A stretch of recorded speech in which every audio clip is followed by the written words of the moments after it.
Hello everyone. Welcome to the lecture on graph theory of electrical networks. In this lecture, we will be studying what do you mean by a graph theory, what are the various terms involved in the graph theory. So, as we all know, the electrical network is nothing but a connection of various electrical components like resistors, inductors, capacitors, switches, etc. and including various energy sources like voltage source, current source, they may be dependent or independent, etc. So all these components together connected by a wire forms an electrical network. Now, network analysis is basically finding the value of current or a voltage in a particular branch or across a particular component in a given circuit. So for this network analysis, there are various methods. We can apply the various network theorems like mesh analysis, KCL, KVL, Norton's theorem, Thevenin's theorem, etc. to do the network analysis. But the cases in which your network consists of large number of nodes or large number of branches and loops within it, it makes the circuit very complicated. It makes the network very complicated. And in that case, such large and complicated networks can be easily analyzed with the help of a network topology or a graph theory. So let us try to understand what is this graph theory. So graph theory is something which basically includes some elements as shown below. The first one is node. So node is the point at which two or more elements have a common connection. So for example, here you can see that this is one of the branch, this is one of the branch, and this is one of the branch. So at this particular point, we are having two or more connections. So this can be called as a node. Similarly, here we have three branches coming together. So this can also be called as a node. And this can also be called as the nodes. So node is basically a point at which two or more elements comes together. Now, what do you mean by a branch? Branch is nothing but the line which is connecting a pair of nodes. For example, here we have these two nodes. So connecting these two nodes, whatever I have drawn now, can be called as a branch. So line which connects two nodes is called as a branch.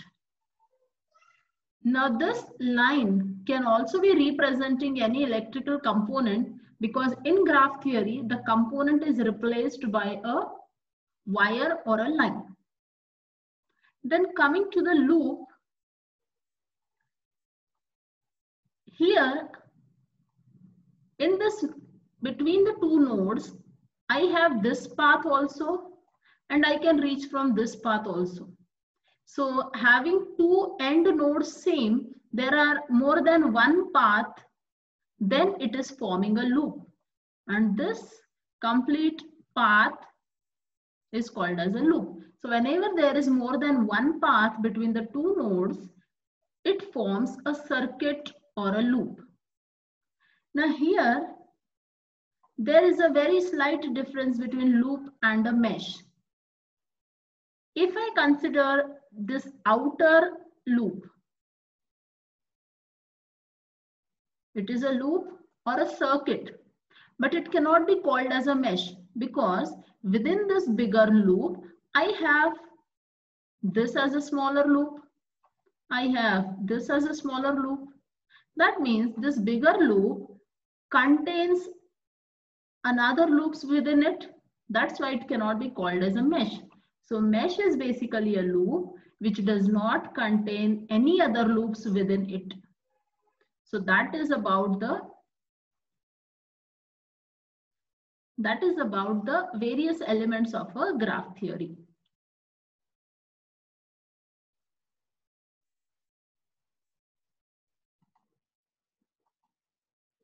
So now let us see how to draw a graph for a given network.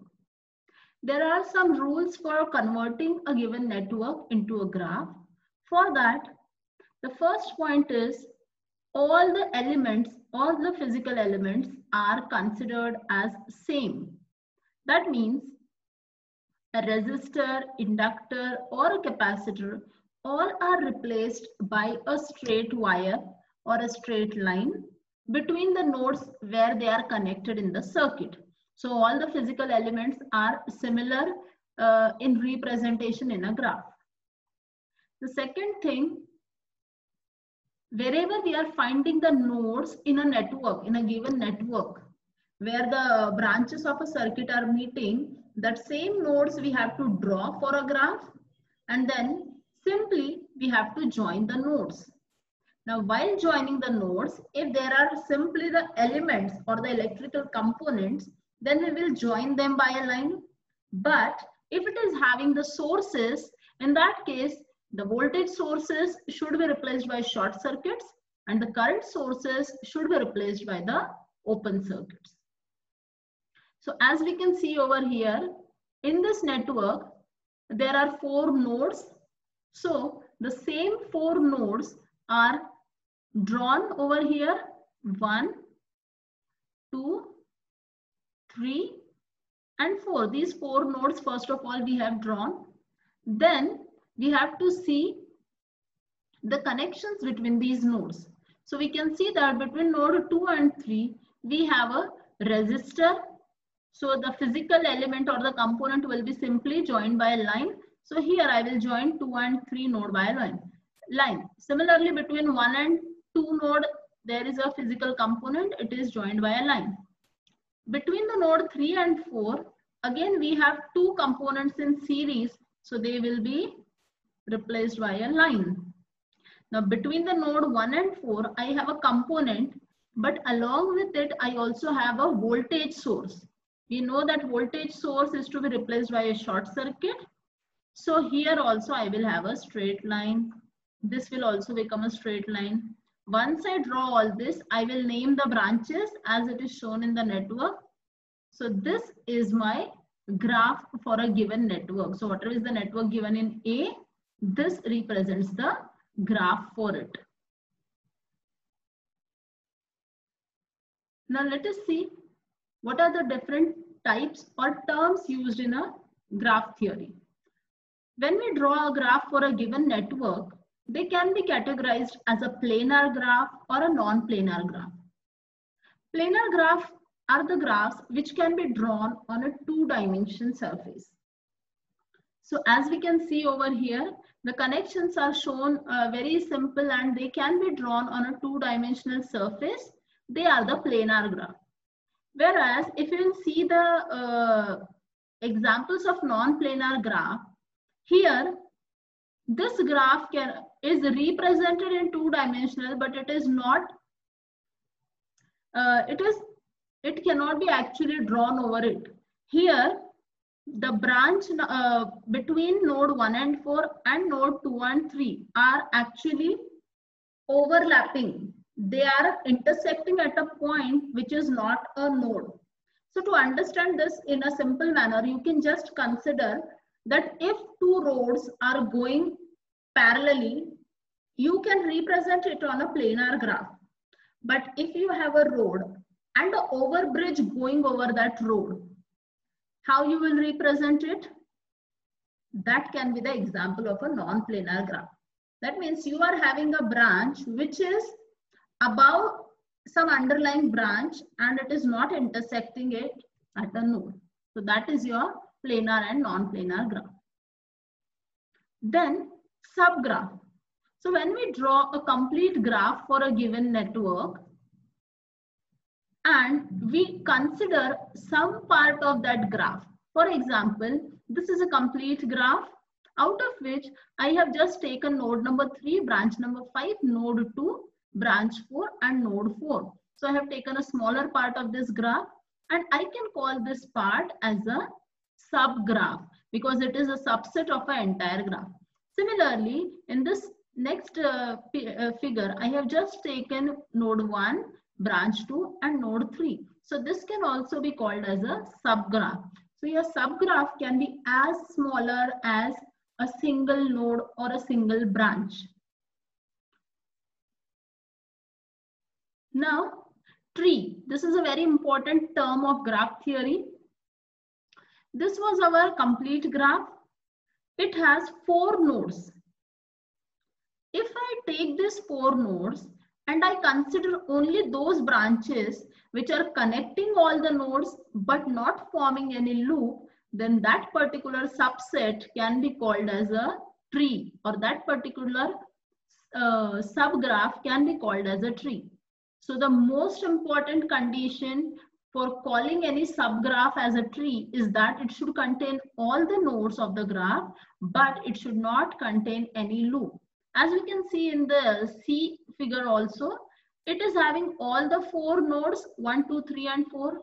All the 4 nodes are connected to each other, and at the same time, they are not forming any closed loop. So this is tree. And the branches which form the tree, for example, here branch number 1, branch number 4 and branch number 5, they are called as twigs for that particular tree. They are called as twigs for that particular tree. Next is the term co-tree. Co-tree is nothing but a complement of that corresponding tree.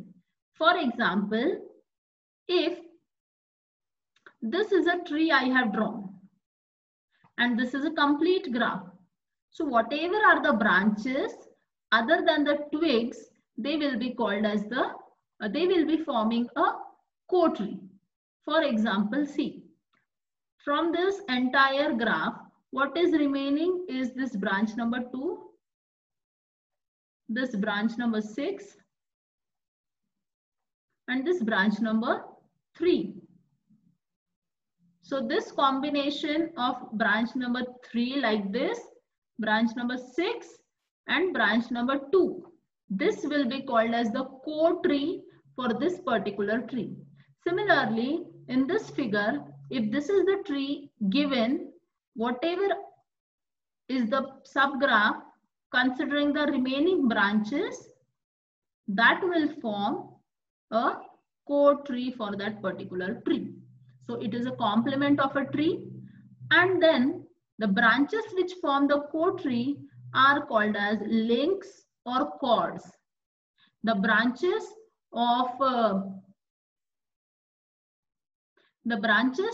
tree are called as twigs, whereas the branches of co-tree are called as links.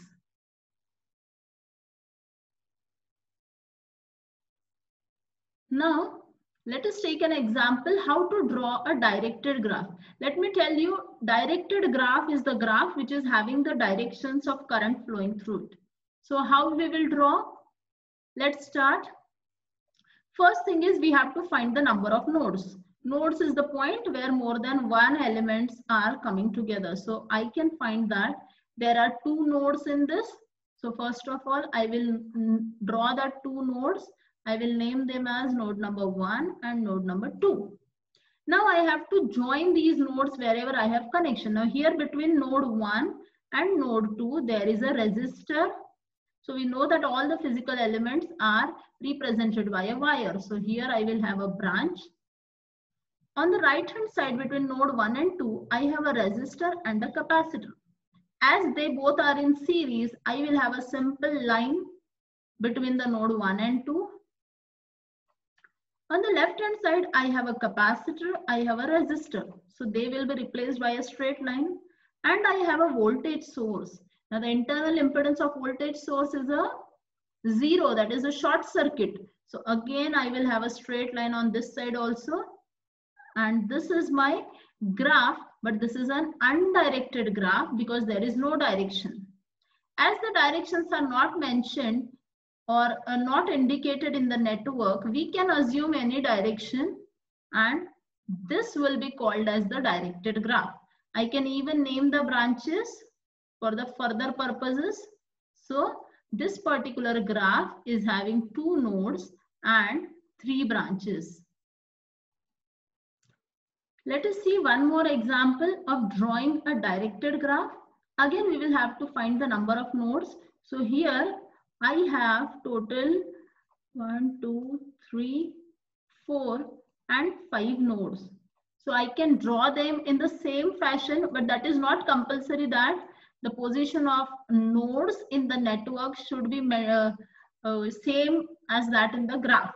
So I have represented the 5 nodes like this, and I will name them as 1, 2, 3, 4 and 5. The same names I will give in the graph also. 1, 2, 3, 4 and 5. Now between node number 1 and 3, I can find an inductor. I will replace it with a straight line. Between 1 and 4, again I have a capacitor. It is replaced by a straight line. Between 1 and 5, between 2 and 5. And between 2 and 3 also, I have a resistor component, so straight line. 2 and 5 capacitor, that is a straight line. 4 and 5 again a straight line.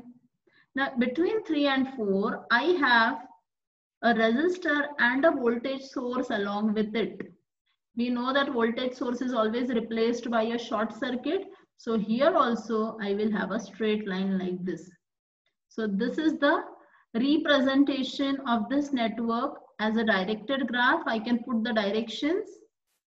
I can assume any directions, and I can even name the various branches. Branch number 1, branch number 2, branch number 3, 4, 5, 6, 7 and 8. So this graph consists of 5 nodes and 8 branches. So this is how we have to draw the graph for any given network. And the graph with the directions is called as the directed